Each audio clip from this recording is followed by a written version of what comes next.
Once one of the highest, most soaring tenor voices in American country music, the frontman of the Gatlin Brothers, whose hits sent shockwaves across the United States, Larry Gatlin did not disappear because his talent ran out. He disappeared because too many forces pulled him down at the same time. Behind the smiles on television were long nights battling cocaine, alcohol, and the crushing weight of having to be the pathfinder for an entire family.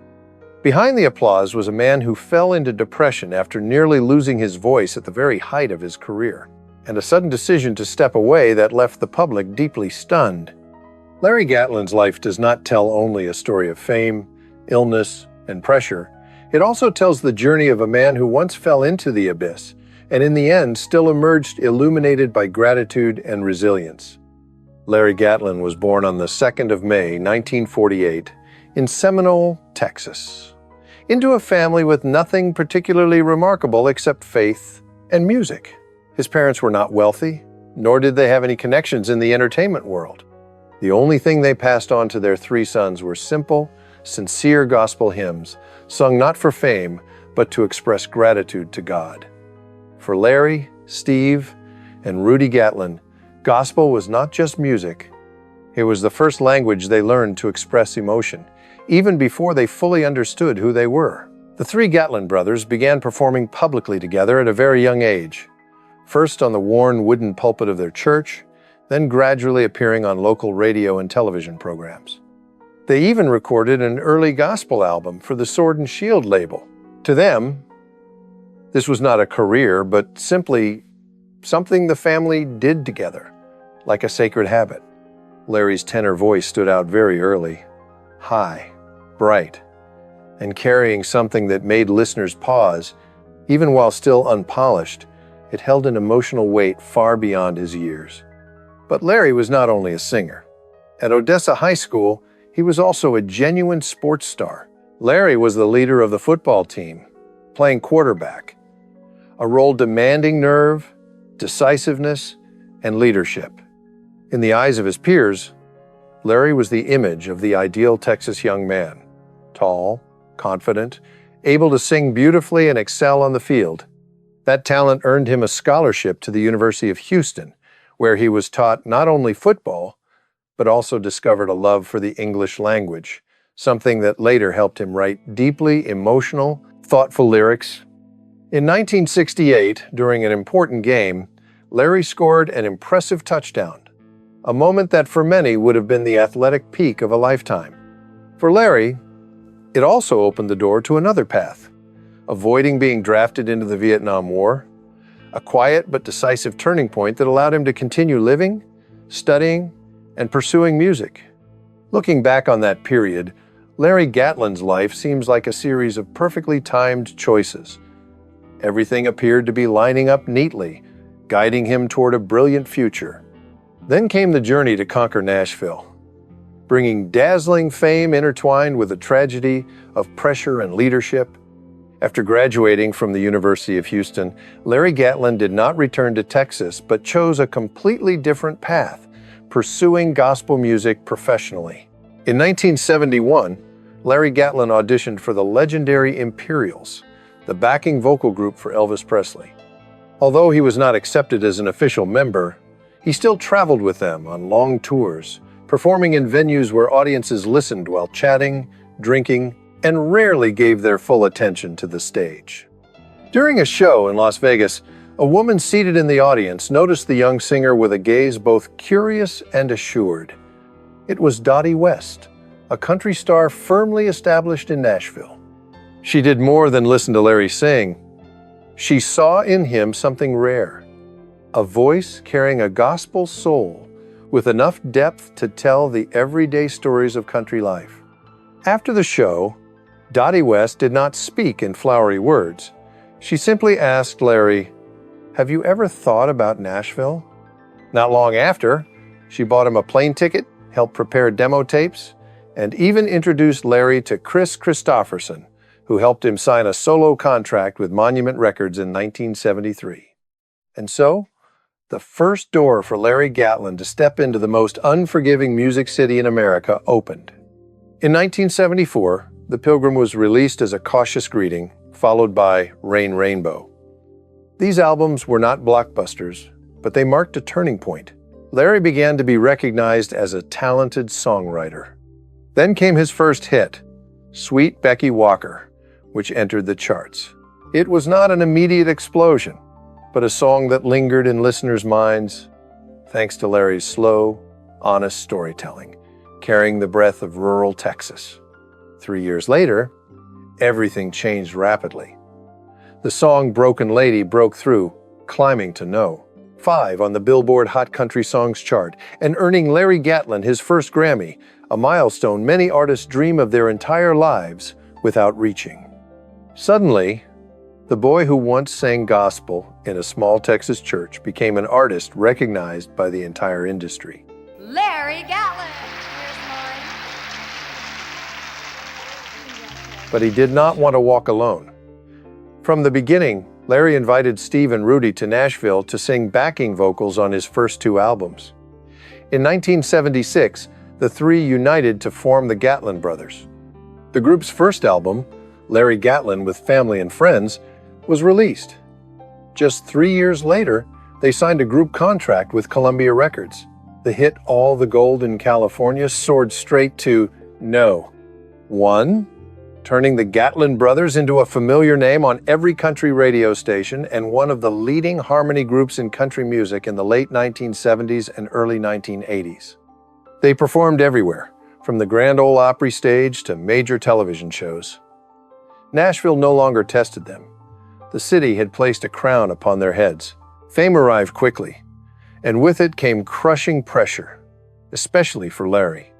As the eldest brother, the primary songwriter, and lead voice, Larry carried nearly everything: writing lyrics, composing music, arranging schedules, dealing with record labels, and most importantly, keeping the three brothers balanced on stage. When a song succeeded, it was a shared joy. When problems arose, all questions pointed in one direction. On stage, they were three brothers in perfect harmony. Off stage, Larry was often the one standing alone, quietly breathing, trying not to collapse. Larry Gatlin began experiencing anxiety he could not name. Some nights, after the stage lights went dark, he sat silently in the dressing room, wondering if he was pulling his two brothers into a grind that was too much. Larry later admitted in his memoir and in conversations that he felt as if he were carrying the entire family's future on his shoulders. That sense of responsibility kept him from stopping, kept him from admitting exhaustion. Cocaine and alcohol began to appear as an escape. At first, they were meant to stay alert. Gradually, they became what he needed to feel normal. In his memoir, All the Gold in California, Larry Gatlin did not avoid this truth. He called it rock bottom, the deepest low of his life. Not when his career collapsed, but when he realized he was losing himself while standing at the peak of fame. One detail that makes Larry Gatlin's downward spiral especially painful is that many years later, through revelations on Facebook and CBN, he admitted that he was the cocaine-addicted country singer mentioned by Matthew McConaughey in the actor's memoir. A brief line in McConaughey's book suddenly opened up a dark side behind country music's glamour. Lavish parties, closed rooms, and people who appeared most successful quietly destroying themselves. Larry spoke of this as a late confession, as if he had finally found the courage to name the demon that once ruled his life. In his later years, Larry Gatlin often speaks of his Nashville period with a tone that is both proud and subdued. In an interview video, he said that if he could do it again, he would probably slow down earlier, listen to his brothers more, and listen to himself more. Music can be a career, he said, but brothers are a lifetime. This was not the voice of a star looking back at glory, but of a man who had climbed enough peaks to understand what truly remains when the lights go out. From that very height, another tragedy quietly arrived. His vocal health began to weaken, testing his faith and forcing him to face the most painful question of an artist's life. The 1980s opened for the Gatlin brothers like a dream they once believed could sustain an entire lifetime. Country music was entering a phase of blending tradition with mass appeal, and the Gatlin brothers stood precisely at that intersection. They were not too rebellious, not too old-fashioned, but refined enough to touch the emotions of millions of Americans living amid major social change. In 1983, Houston Means I'm One Day Closer to You rose to #1 on the charts. The song was more than a hit. It became the soundtrack for night drives and men far from home, carrying a distinctly American sense of longing. Larry Gatlin's tenor voice at that time remained soaring and clear, as though it had never known fatigue.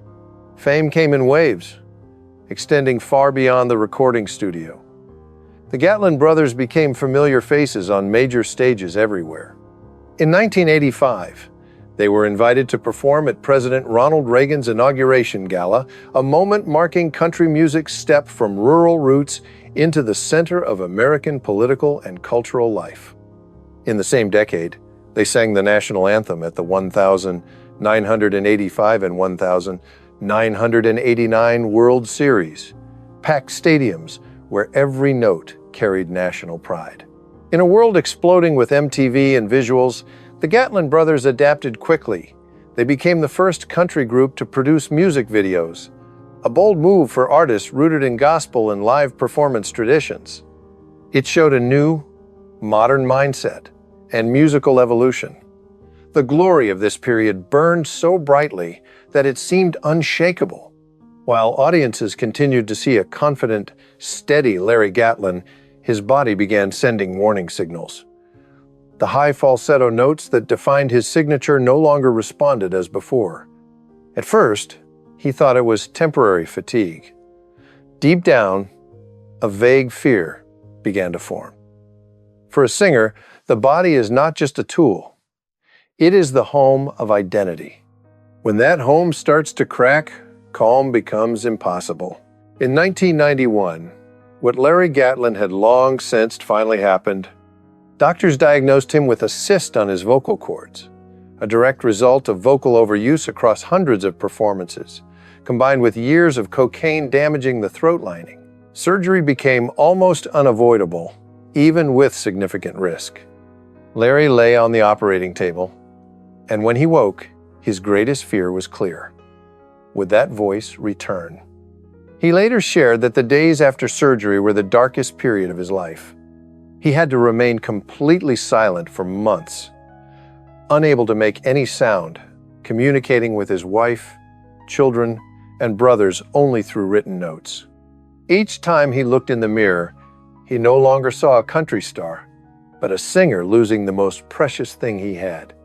Refusing to surrender, in that seemingly hopeless moment, Larry Gatlin made an unexpected decision: to study opera, relearning how to use his voice from the most fundamental level. Opera forces the student to deeply understand breath, vocal placement, and the connection between body and sound. For Larry, it was a process that was both humbling and painful. It also helped him form a new relationship with his voice. He learned to listen to his body, accept limitations, and explore warmer, more restrained tones. That change brought a mental shift as well. Larry Gatlin gradually understood that the pain he endured was not punishment, but a reminder. He had stood too long at the top, grown too accustomed to applause, forgetting that music is first and foremost honest communication. Perhaps that is why his later performances, though less grand, carried a different weight, deeply real and shaped by lived experience. The vocal tragedy also forced Larry Gatlin to face a larger question: whether to continue or to stop. In 1992, when the Gatlin brothers announced their farewell tour, many people thought it was just another familiar move in the entertainment world. Say goodbye, then return a few years later. For Larry Gatlin, that moment was the result of a long stretch of exhaustion, both physical and mental. After vocal cord surgery, and after years of standing at the peak and then struggling to find himself again, Larry understood that he could no longer keep living inside the old cycle. That year's farewell tour carried no celebratory mood. It felt closer to a quiet goodbye than a triumphant finale. On stage, the three brothers still blended their voices as if no cracks had ever existed. Away from the spotlight, each of them carried a different feeling about what it meant to stop. End quote. When the tour ended, the Gatlin brothers officially retired. For the first time in decades, Larry Gatlin woke up with no performance schedule waiting, no pressure to write songs, no burden of being the one who had to lead. At first, that silence felt like a gift. Before long, it also revealed its darker side. For Larry, music was his pulse. When that pulse stopped abruptly, the emptiness it left behind was not easy to fill. In 1993, he accepted a role in the Broadway musical, The Will Rogers Follies, a part that demanded not only singing, but acting, humor, and storytelling. It was an unfamiliar turn, and a necessary one. Broadway placed him in an environment completely different from country music. There, he was only a small performer within a much larger ensemble, required to follow strict theatrical discipline. He once said that Broadway helped him rediscover the feeling of learning, the feeling of being wrong and being corrected, something he no longer experienced when he was standing at the height of fame. A year later, in 1994, Larry challenged himself in a very different way, opening a 2,000-seat theater in Myrtle Beach, where he performed regularly, sang old songs for local audiences, and sometimes invited friends from the country music world to join him on stage. That theater was not the Grand Ole Opry, but it was a place where he could control the pace himself, free from chart pressure or long bus tours. In 1995, Larry Gatlin appeared in the film Big Dreams and Broken Hearts, playing Chris Christopherson, the man who once helped him get to Nashville. It was not a career-defining role, but the film reflected his inner state at that time with striking clarity. A man who had passed through a great dream, carrying cracks that were not easy to heal. Film, like Broadway, gave Larry a chance to tell stories in a very different way. Amid these artistic experiments, Larry Gatlin gradually entered a period of deep reflection. In 1998, he published his memoir, All the Gold in California. The book was not a celebration of glory, but an extended confession of mistakes, addiction, and loneliness behind success. Its honesty was so direct that it sometimes made readers uncomfortable. "I had everything people dream of," Larry wrote, "but I didn't know what I was living for." He also spoke about faith as a lifeline, about how God pulled him back from the edge, and about brotherhood as the one thing that kept him standing. The book was not a major bestseller, but it reached those who had long loved him and helped him heal in part. It marked an important shift. From an artist who told stories through songs, Larry became a storyteller through his own life. In 1999, Larry Gatlin undertook a special tour to Bosnia to perform for American troops, soldiers far from home carrying the weight of longing and war fatigue. Larry once said that during those performances, he felt the most fundamental meaning of music: comfort and connection. No complex techniques were needed, only sincerity. The Bosnia trip did not bring Larry back into the spotlight, but it brought him closer to the kind of person he wanted to become. At the same time, while Larry was finding new directions, the relationship among the three Gatlin brothers went through a quiet period of strain. It did not come from jealousy or open conflict, but from years of accumulated pressure. Steve and Rudy had always been accustomed to standing beside their older brother on stage, so when the group dissolved, each of them had to learn how to adapt anew and face their own identities. Larry Gatlin later admitted that he himself contributed to the distance. His habit of leading, of carrying everything alone, sometimes made him forget to listen. When the stage was no longer there as the glue holding them together, the things that had never been spoken became clearer. But the Gatlin brothers' bond was not easy to break. In the early 2000s, they began seeing each other more often, sitting together, talking about old days, mistakes, about what they had lost and what still remained. Larry once shared in an interview, "When you think you can walk alone, God will show you that you need your brothers more than ever." The reunion album, Pilgrimage, released in 2008, did not create the kind of sensation their old hits once did. It carried a different layer of meaning, true to its name, a return to the roots. Larry's voice had changed by then, deeper and warmer. Steve and Rudy were no longer young men either. Their harmony, in some way, felt more profound than before. Larry Gatlin gradually realized that brotherhood was not about one person leading and two following. It was about sharing, about allowing oneself to be vulnerable with those closest to you. It took many years and many wounds for him to learn that lesson. Looking back, Larry no longer saw that period as a mistake, but as a price that had to be paid to understand more deeply the meaning of together. Today, the Gatlin brothers continue to tour, not as intensively as before, but enough to keep the connection with their audience and with one another. On stage, they no longer need to prove anything. Each song sounds like a reminder of the long journey behind them, from Texas gospel to the brilliance of Nashville to the quiet years beyond the spotlight. Larry Gatlin, at the center of that story, is no longer a man chasing success. He has become a symbol of a different kind of endurance, a brotherhood that can be tested, but not easily broken. At a certain point, music alone was no longer enough to express everything he carried inside. From around 2010, the public began to see a different Larry Gatlin. Not only a country legend whose voice once shook great theaters, but a gray-haired man, outspoken, talkative, and unafraid of politics. He appeared regularly on Fox News and Fox Business as a commentator, then hosted the radio show The Gospel According to Gatlin on WSM, where he blended the Bible, personal memories, and conservative views into a very personal form of life gospel. For Larry, this was not a sideline. It was a natural continuation of his personal journey, a man who had hit bottom, been redeemed, and now wanted to speak what he believed to be right.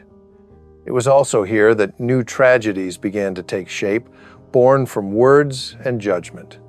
One of the most shocking stories Larry Gatlin ever told, and also one of the most controversial, was his admission that he had once used cocaine inside the White House during President Jimmy Carter's term. He told it not in a boastful tone, but as a late confession, meant to illustrate his own moral collapse at the height of fame. "I thought I was untouchable," he said on one program, "and that was when I was at my most dangerous." For Larry, the story served as proof for his stance against addiction, against indulgence, and in support of stricter moral policies in society. Not everyone listened in the same way. Some felt sympathy. Others argued that he was using a dark past to polish a political image, even calling it hypocrisy. In an America growing more divided, every personal story was quickly pulled toward opposing sides.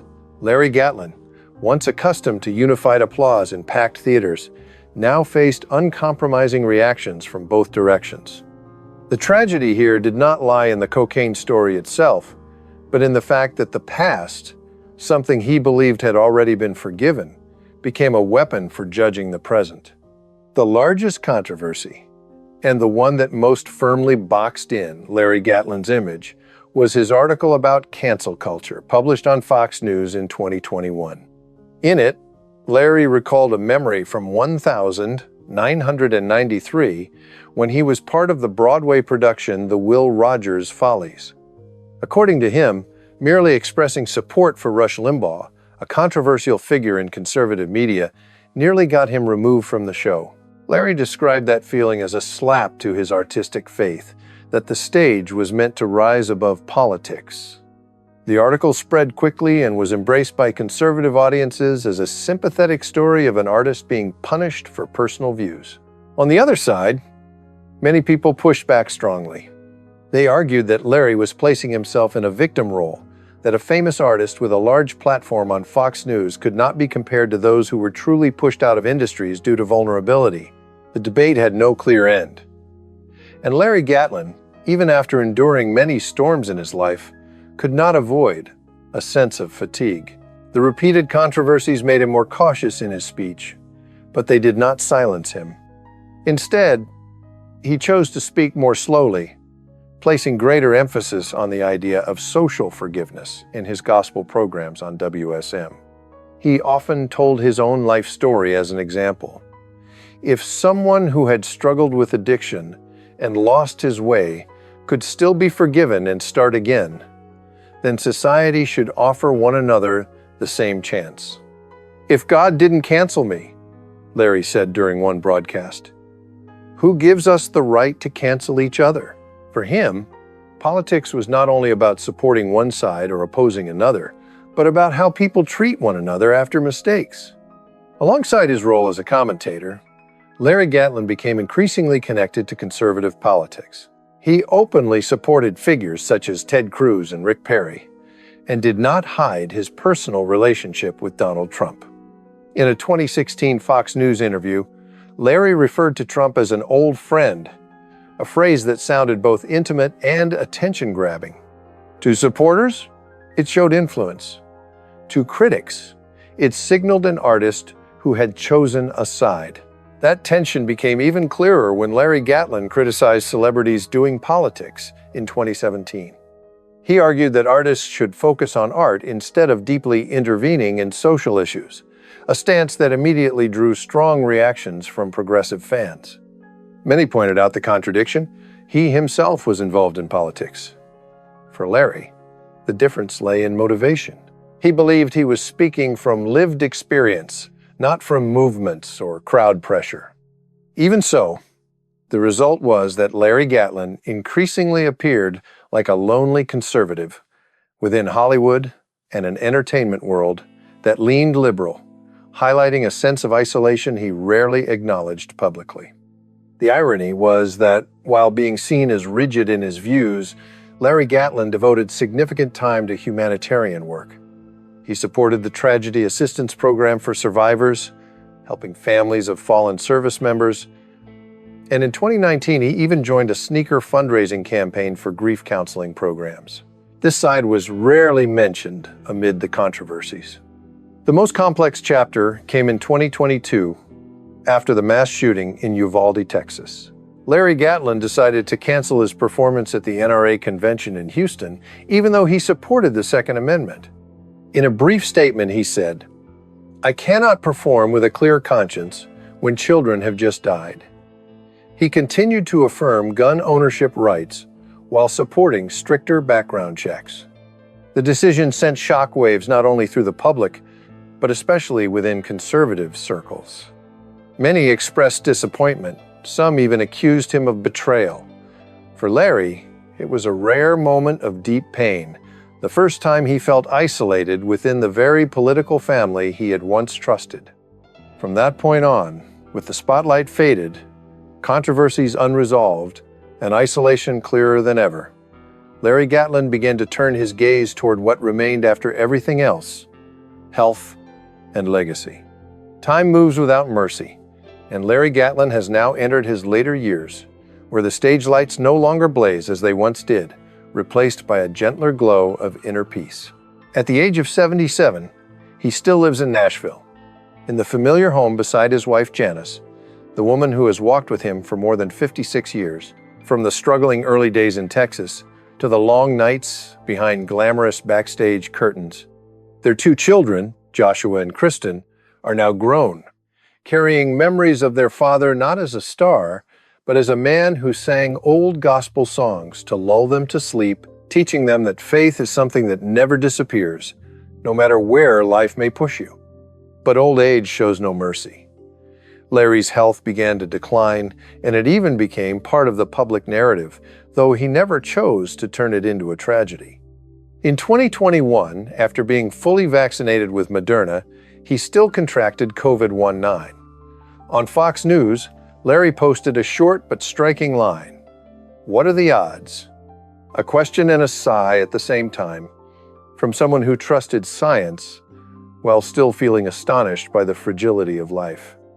By 2022, Larry Gatlin was infected with COVID for a second time.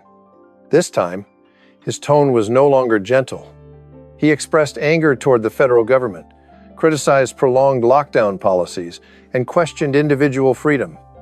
The reaction erupted immediately and fiercely. Some called him anti-science. Others claimed he was using illness to push a political message. Ironically, Larry faced a very modern kind of tragedy: attacks from both sides. Extreme anti-vaxxers accused him of still believing in the system, while some extreme pro-vaxxers viewed him as a traitor.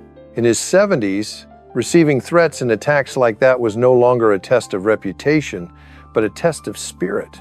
Instead of adding fuel to the fire, Larry Gatlin chose another path. He shared his COVID experience to call for prayer and unity. He wrote, "We are all tired, but God is still here. Pray for one another." That detail was subtle enough to move many people deeply. On the Gatlin Brothers Facebook page, old videos once appeared showing Larry in the hospital, moving slowly with visible difficulty.